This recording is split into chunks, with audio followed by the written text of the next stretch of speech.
Welcome student. আজকে যে বিষয়টি আমি তোমাদের সঙ্গে শেয়ার করতে চলেছি সেটি হচ্ছে western Ghats and Sri Lanka hotspot, পশ্চিম ঘাট ও শ্রীলঙ্কা হটস্পট। তোমরা যারা ক্লাস 10, ক্লাস 12 এবং ক্লাস 11-এর স্টুডেন্ট, তোমাদের জন্য এই ভিডিওটি খুব গুরুত্বপূর্ণ ভিডিও। এছাড়াও তোমরা যারা নিট পরীক্ষার জন্য প্রস্তুতি নিচ্ছ, তোমরাও খুব ভালো করে ভিডিওটি লক্ষ্য করো। হটস্পট সংক্রান্ত একাধিক ভিডিও আমি আগে পোস্ট করেছি। তোমরা যারা ভিডিওগুলি দেখোনি, ভিডিও লিস্টে গিয়ে দেখে নিতে পারো। যদি কোনো প্রশ্ন থাকে তোমরা কমেন্ট বক্সে এসে প্রশ্ন করবে, আমি তোমাদের প্রত্যেকের উত্তর দিয়ে দেবো।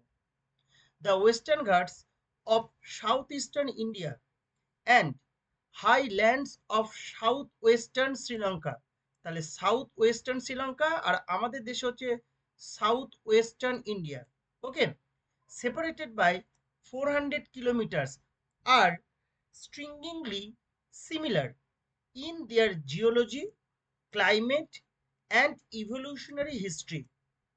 The Western Ghats, extending along the west coast of India, covers an area of 1,80,000 square kilometers. Okay, the Western Ghats comprises the major portion of Western Ghats and Sri Lanka hotspot.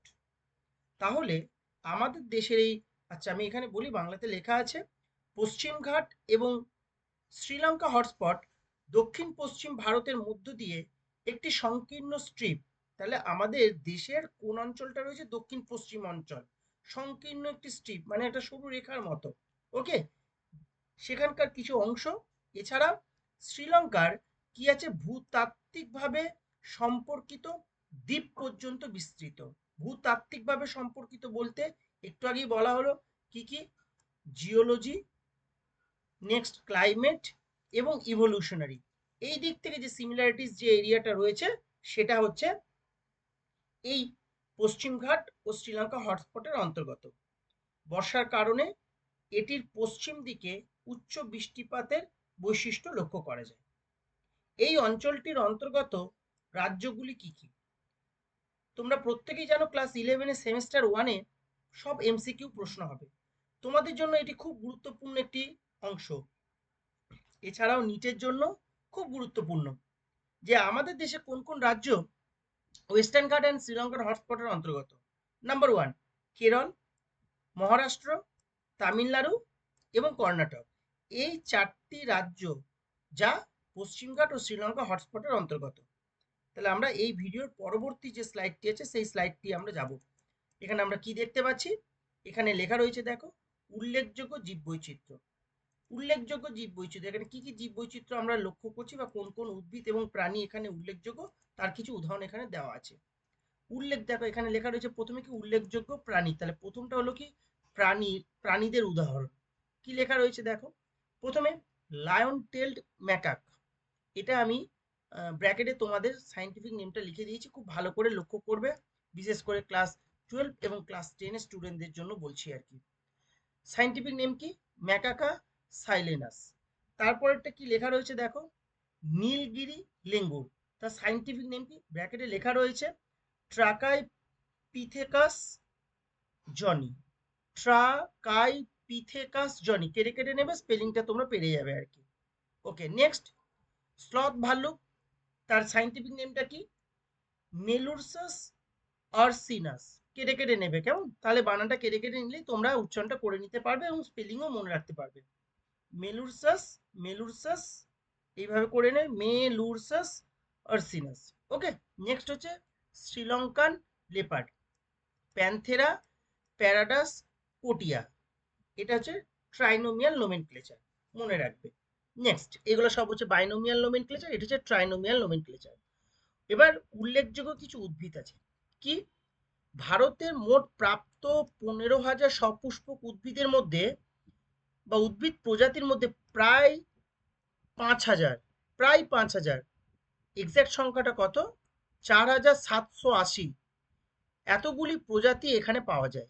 তাই total 15,000-এর মধ্যে প্রায় 5,000 প্রজাতির উদ্ভিদ এই পশ্চিমঘাট ও শ্রীলঙ্কা হটস্পটের মধ্যে অন্তর্গত বা পাওয়া যায় আমাদের দেশের মধ্যে। এইরকম একটি উল্লেখযোগ্য উদ্ভিদ কি? নীলাকুরিঞ্জা। যার সাইন্টিফিক নেম কি ব্র্যাকেটে লেখা রয়েছে, ভালো করে রাখবে, স্ট্রবিল্যান্থাস কুটিয়ানা বা কুন্টিয়ানা। ওকে, next, the western ghats and Sri Lanka hotspot are rich with over 5000 flowering plants, যেটা একটু আগেই তোমাদেরকে বললাম যে প্রায় 5000 কি রয়েছে ফ্লাওয়ারিং প্ল্যান্টস এখানে পাওয়া যায়। প্রায় এক্সাক্ট সংখ্যাটা 4780, কিন্তু আমরা এখানে বলছি প্রায় 5000। এছাড়াও কি রয়েছে 139 139 mammals, 508 birds and 179 amphibian species. তাহলে প্রায় 5000 মতো ফ্লাওয়ারিং প্ল্যান্টস আছে, 139টা প্রজাতি আছে ম্যামেলসের, 508টা প্রজাতি আছে বার্ডস বা পক্ষী, এবং 179টা রয়েছে অ্যাম্ফিবিয়ান প্রজাতি। এর মধ্যে সবই যে তোমার এন্ডেঞ্জার তা নয়, কিছু এন্ডেঞ্জার, প্রায় যে এখানে 5000 বলা হলো না, এই 5000-এর মধ্যে এই যে 5000, এই 5000-এর মধ্যে প্রায় 1500 মতো, 1500 মতো উদ্ভিদ প্রজাতি যেটা হচ্ছে এন্ডেমিক প্রজাতি। এই যে 5000 ফ্লাওয়ারিং প্ল্যান্টস আছে তার মধ্যে 1500 প্রজাতি হচ্ছে কি এন্ডেমিক প্রজাতি। ওকে, তাহলে আমরা যে নেক্সট যে স্লাইডটি রয়েছে এই ভিডিওর, সেটাতে আমরা দেখব কি দেখতে পাচ্ছি। এখানে দেখো, এখানে লেখা রয়েছে special character of this hotspot. এই যে পশ্চিমঘাট শ্রীলঙ্কা যে হটস্পটটি রয়েছে, সেই হটস্পটের কিছু স্পেশাল ফিচার্স আছে। কি, the Western Ghats and Sri Lanka hotspot is extraordinarily rich in species, মানে খুব খুব হাই স্পিসিস রিচ থাকে এখানে। ওকে, স্পেশালি প্ল্যান্টস, যেটা একটু আগেই বলা হলো প্রায় 5000, যার মধ্যে 1500 হচ্ছে কি এক্সটিং, সরি, এন্ডেঞ্জার্ড বা endemic. Okay, endemic species found nowhere else. However its forests face tremendous population pressure and have been dramatically impacted by demand of timber and agricultural land. আর একটা বিষয় আমাদের মনে রাখতে হবে, এই অঞ্চলটি বিশ্ব ঐতিহ্যের তালিকা অন্তর্ভুক্ত হয়েছে, তার মানে ওয়ার্ল্ড হেরিটেজ। এই ওয়ার্ল্ড হেরিটেজ হিসাবে কিন্তু এই জায়গাটি বা এই হটস্পটটি কিন্তু স্থান পেয়েছে। আজকে এটাই তোমাদের সঙ্গে শেয়ার করার ছিল, আমি তোমাদের শেয়ার করলাম। যদি কোনো প্রশ্ন থাকে কমেন্ট বক্সে এসে প্রশ্ন করবে, আমি তোমাদের প্রত্যেকের উত্তর দিয়ে দেবো।